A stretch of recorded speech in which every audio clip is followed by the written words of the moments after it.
The Pentagon is facing a big shakeup because not one, not two, but 3 alleged leakers are now being sent packing. Yeah, Pete Hegseth, he's not having it. Pete knows how this goes, right? Like, he's been a member of the media. He knows how these people leak like a sieve. And he's like, you can't do it. Like, you just can't do it. You got to be on my team. You got to be on the president's team. And so you've got a Pentagon now that's moving forward, removing 3 leakers, alleged leakers, I should say, because they started this investigation. Pete's like, okay, after Signalgate, I got to figure out what's going on. So they launched an investigation there at the Pentagon. They're trying to figure out who's on the team, who's not. And basically they're going through everybody's emails, probably everybody's texts, probably a whole lot more. And they're getting rid of people that they do not believe are really on their side. And that would include the latest and greatest addition, this gentleman right here, who is being alleged to have been leaking along with 2 others. So this is just incredible.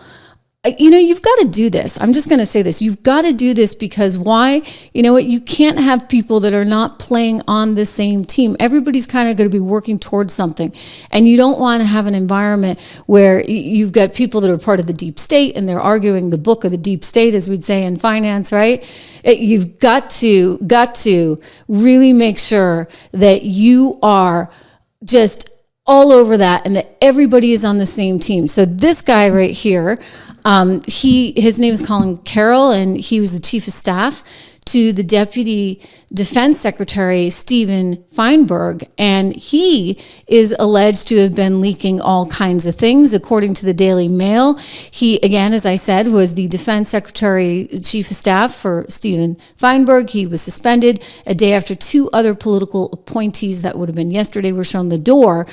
The reporting first came from Political. The internal Pentagon investigation, Daily Mail writes, is looking into allegations of unauthorized disclosures of information. You have Dan Caldwell, who was let go yesterday, who's a senior advisor actually to Hegseth. I believe he was a very senior advisor to Hegseth. And this other guy, Darren Selnick, who is the Pentagon's deputy chief of staff, they were both put on administrative leave. So they weren't like fired, but apparently one of them, at least one of them, was escorted out of the building. And now that, they're looking at headlines like this.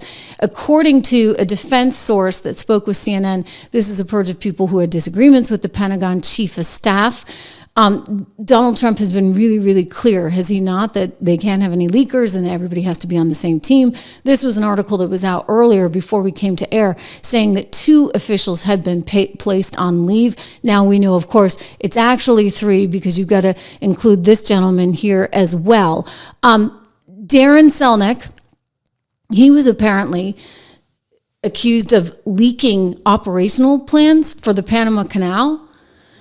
A second carrier headed to the Red Sea, Elon Musk's controversial visit to the Pentagon, and the pausing of the collection of intelligence to Ukraine. That's kind of a lot, right? So Darren is no longer part of the team there at the Pentagon. Understandably so, if these allegations in fact are true. The other guy is Dan Caldwell, as we talked about yesterday on the program. He was actually escorted out, and this is somebody who is a senior advisor to Pete Hegseth. He's also somebody whose name showed up on that list. The Signalgate thing, I've said all along, like, how is it that all happened? I don't think that was just a coincidence. That the most liberal reporter, who's basically in the back pocket of the left, wound up getting all of that information. I really don't. And I think that they needed to do this investigation to sort of get to the bottom of it. And maybe, there's some other people that they'll catch along the way. But you got to make sure you have the right team in there. You got to make sure that you have people that are committed to following sort of a protocol, right? I mean, heck, it's the Defense Department. So you're talking about the military effectively. And if you're not on board with what's going down, then you're definitely going to have some issues. I mean, I think it's rather telling, for example, that you had Susan Myers, right? The Colonel Susan Myers up there in Greenland, out there emailing Greenland, Denmark, and saying, like, we don't agree with the president's policy. It's like, lady, you're actually running the operation. You can't sit there and say that you don't agree. The concerns of the U.S. administration discussed by Vice President Vance on Friday are not reflective, she said, of pitiful space base. I mean, you understand this is not the direction you want to be going in, right? Like, you need actually to have everybody doing the same thing. You had a similar situation over at the FBI with Dennehy. This is why they had to get rid of him, because he was trying to sort of stand in the way of what they were doing. And I think overall, you want everybody on your team to be on the same page. For sure on the same page. And Pete gets this. And so you've got two guys you see on the screen there that were suspended yesterday afternoon, and then later in the evening. And then, of course, this guy, the new one, today finding out that he's out of a job there at the Pentagon. Again, because of these allegations of leaking.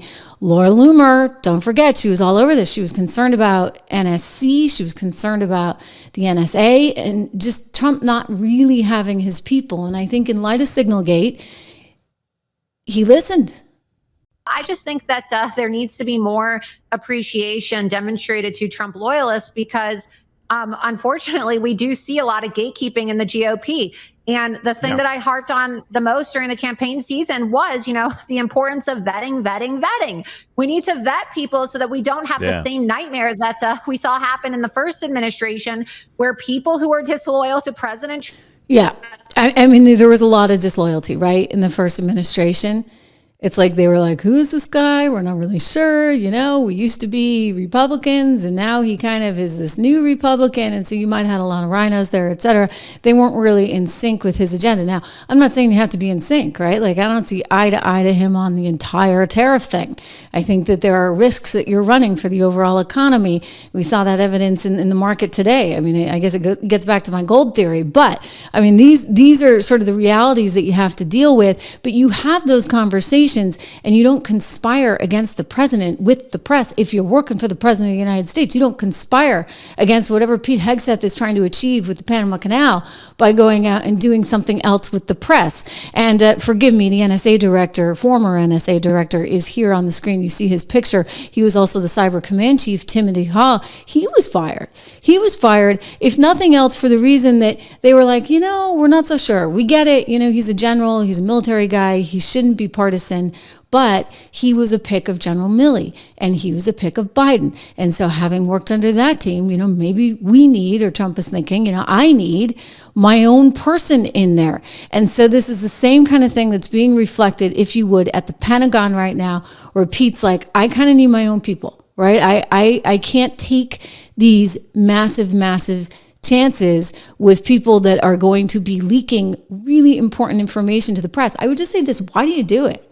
Like, is it that great to talk to us folks in the press? Like, I don't think we're that exciting, right? Why would you do it? I mean, unless your boss is instructing you to get something out there, or unless you think it's your patriotic duty. I mean, hey, if it's your patriotic duty, come join me over on the podcast scene, right?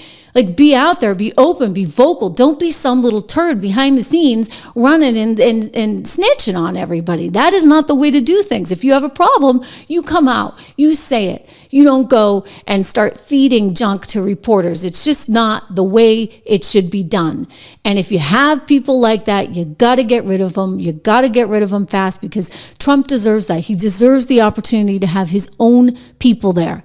Right, his own people doing his own thing. You heard me mention tariffs, of course, and you've heard my views on that, and you're going to get to hear more before I get too deep into it, and more stories that we got to get to, because Van Hollen is getting just shamed, ladies and gentlemen, down there in El Salvador. We'll get to that. But first, with the market being in such turmoil, I want to just remind you, we're there for you at 76 Research. Go and subscribe today. It's just $1 a month. We have tremendous portfolios as well, with 10 to 15 stocks in each one. These are not updated as of today numbers, but you can see how successful they've been. The inflation protection portfolio, the income builder portfolio, these are portfolios that are faring better than the market. You know why? because we have these defensive plays in there. We really feel strongly that you need that defensive opportunity because this volatility is massive right now. And you know what? There's actually some good buys. So how do you value companies in light of all this? This is what we get into. So take a look at 76research.com. Check it out. Use code word dollar for the report. But I got to tell you, the real value for you as an investor is looking at those 10 to 15 stocks that we track and we put into our portfolios to try and create the best opportunities for you. Because this market, it's really pretty wild. It is absolutely crazy and totally wild. And I don't think that's going to necessarily change in the near future. I actually think we're going to have more volatility to come. And the reason I think that is just because this particular White House is now getting in there with some economic chops and they're throwing their weight around. And there's some different varying opinions. I think Scott Besson has one and Peter Navarro has another. And it will all get shaken out in the wash, right? But it doesn't mean that it's going to be easy as we get there. And that's okay, because you can still make money in that kind of environment. And that's what we want you to know.